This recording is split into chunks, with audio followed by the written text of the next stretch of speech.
Welcome to my channel.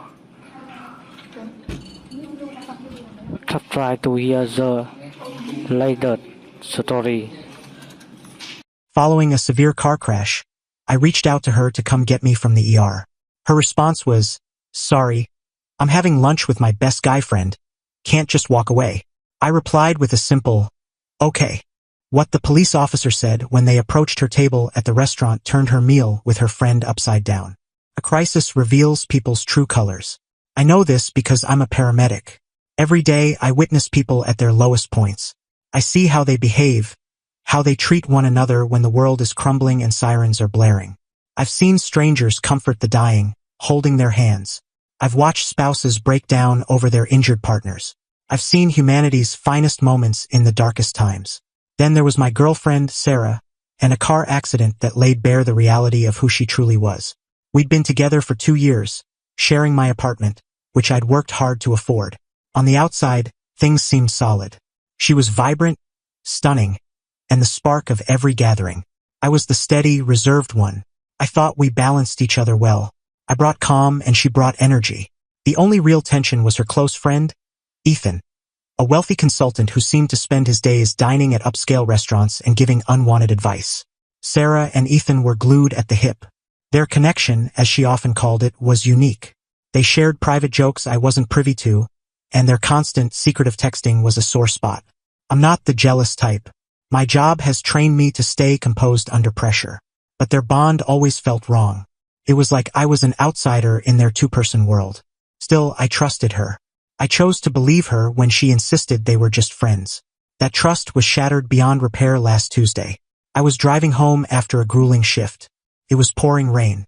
A reckless driver in a modified sedan blew through a red light and smashed into my driver's side. The impact was deafening. A chaotic blur of twisting metal, breaking glass, and my car crumpling around me. The next thing I knew, my fellow paramedics were extracting me from the wreckage. I was strapped to a backboard, my head throbbing, my left arm clearly broken. As they loaded me into the ambulance, a police officer I knew, Tom, leaned in. "Hey, buddy," he said, his face serious. "Your car's done for. It's being towed. We need an emergency contact to notify about the crash and the car's location." "Who should we call?" "My girlfriend, Sarah," I said through the pain, giving him her number. The ambulance ride to the ER was a haze. They cut off my uniform, gave me painkillers, and ran tests. X-rays showed a clean break in my left humerus and a moderate concussion. No internal injuries, thankfully. I was battered but would recover. About an hour later, a nurse approached. "We've tried calling your emergency contact, Sarah, multiple times," she said. "No response. Is there someone else we can reach?" My stomach dropped. No response. I knew exactly where she was. Tuesdays were her sacred lunch dates with Ethan. Using my good hand, I grabbed my cracked but functional phone and texted her, "Hey, I was in a serious car accident. I'm at St. John's ER. Arms broken. Cars totaled. Can you come get me?" I waited. Then her reply came. A message that would alter the course of my life. "OMG, that's terrible," Sarah wrote.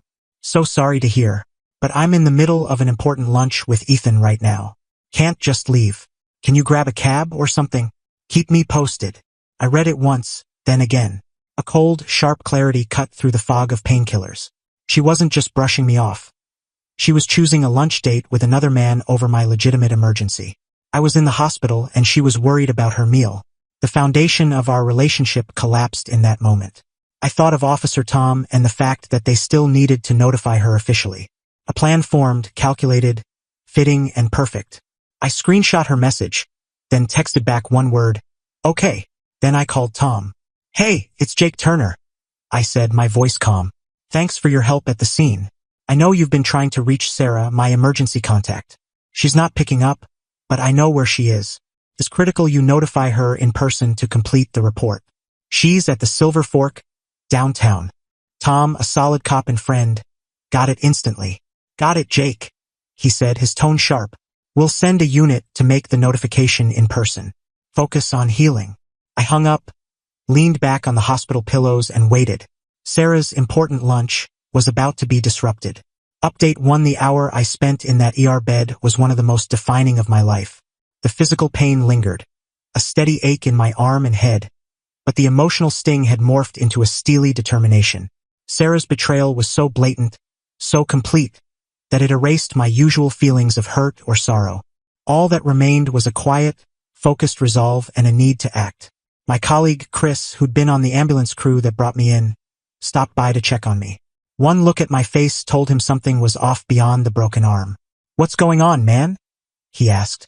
"You look ready to start a fight." I showed him Sarah's text. His jaw tightened as he read it. "You're joking," he said, his voice low. "She picked lunch with that Ethan guy over this?" "She did," I confirmed. "So what's the plan?" he asked. "I've handled it," I said. "I had the police sent to her restaurant for an in-person notification." Chris stared, then let out a low whistle. "That's cold and brilliant." The details of what happened at the Silver Fork came from Tom, who got the story from the 2 officers he dispatched. It was better than I'd hoped. The Silver Fork is a pretentious spot, pricey, trendy, and packed with people obsessed with status. Sarah and Ethan were at a prime table by the window, laughing over a bottle of overpriced wine. 2 uniformed officers entered the restaurant, and the room fell silent. Cops don't show up at places like that without reason. Diners stared, whispering. The officers moved deliberately through the room, stopping at Sarah and Ethan's table. The taller one, a stern-looking man, locked eyes with Sarah. "Ma'am, are you Sarah Thompson?" he asked, his voice loud enough for nearby tables to hear. Sarah looked up, confused and irritated. "Yes," she said. "Is something wrong, officer?" "We're here about a serious vehicle collision involving your partner, Jake Turner," the officer said, his tone flat and formal. "He was taken by ambulance to St. John's Hospital with significant injuries." Sarah's face went pale. Ethan froze, his wine glass halfway to his mouth. The officer continued. "His vehicle was totaled. We've been trying to reach you for 2 hours, as you're listed as his emergency contact. Mr. Turner informed us you were here. He requested we notify you in person about the incident, and that you'll need to arrange with the towing company for any personal items from the vehicle." Each word landed like a punch. Serious collision, ambulance, significant injuries, totaled vehicle, emergency contact. The officer wasn't accusing her of anything, just delivering cold, official facts. But those facts painted a vivid picture for everyone listening. A man was in the hospital after a crash, and his girlfriend, his emergency contact, was sipping wine with another man, unreachable. Ethan, according to the account, looked at Sarah differently. The charming lunch companion vanished, replaced by someone staring at a woman whose selfishness had just been exposed. The officer wrapped up, "That's all, ma'am. You should head to the hospital." The officers left as calmly as they'd arrived, leaving behind a stunned silence, a table of uneaten food, and Sarah's reputation in tatters. Her important lunch was over. Update to the aftermath was a predictable mess, which I watched unfold from the safety of my hospital room. After my discharge, with my arm in a sling and prescriptions in hand, my sister picked me up. I'd called her right after the police, as she'd always been my true emergency contact. Her anger when I told her about Sarah could have fueled a rocket. She took me to her place to recover. I had no plans to return to my apartment until Sarah's presence was gone. Sarah, predictably, started flooding my phone with texts and calls. "Jake, I'm heading to the hospital. I'm so sorry. My phone was on silent. A weak lie. Where are you? They said you're discharged. Why aren't you answering? I'm freaking out. Then, this is your fault. You sent cops to my lunch to embarrass me." The shift from fake concern to blame was quick and revealing. I didn't respond. I blocked her number. Ethan, surprisingly, reached out. He messaged me on social media that night. His words direct, "Hey Jake, I don't know you well, but I was with Sarah at lunch. I had no clue about your accident. After the police left, I paid my share and walked out." The way she brushed off something so serious, that's not someone I want in my life. Sorry for any role I played in your relationship problems. I'm done with her. Get well soon. It was a self-serving message, meant to clear his conscience, but it confirmed my win. I hadn't just embarrassed Sarah. I'd exposed her true nature to the person she was trying to impress. She lost her boyfriend and her best friend in one afternoon. With my sister's help, I executed the rest of my plan. She was my commander, handling logistics while I recovered. She hired a moving company specializing in breakup cleanouts. They packed all of Sarah's belongings, every shirt, shoe, and book, into boxes, neatly stacked in the living room. Then she called a locksmith to change the locks. Finally, she sent Sarah an email from a new address. Subject line, retrieval of personal items.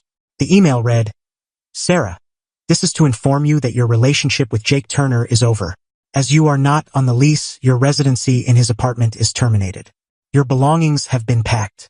You have 48 hours to arrange their removal. Contact me, Jake's sister, at this email to schedule a 2-hour window. You'll be allowed entry only to retrieve your items and must leave immediately after. If your belongings are not removed within 48 hours, they'll be considered abandoned and disposed of. Any attempt to contact Jake directly will be treated as harassment. It was clinical, legal, and final. She treated me as an inconvenience in my time of need. I was now treating her with the same detached efficiency. Final update: 7 months have passed since the crash. My arm is healed, the concussion a faint memory, and my life is peaceful. Sarah followed instructions, coordinating with my sister to retrieve her things. From what I heard, she arrived with her dad, looking defeated and silent. She directed the movers, took her boxes, left the key, and was gone.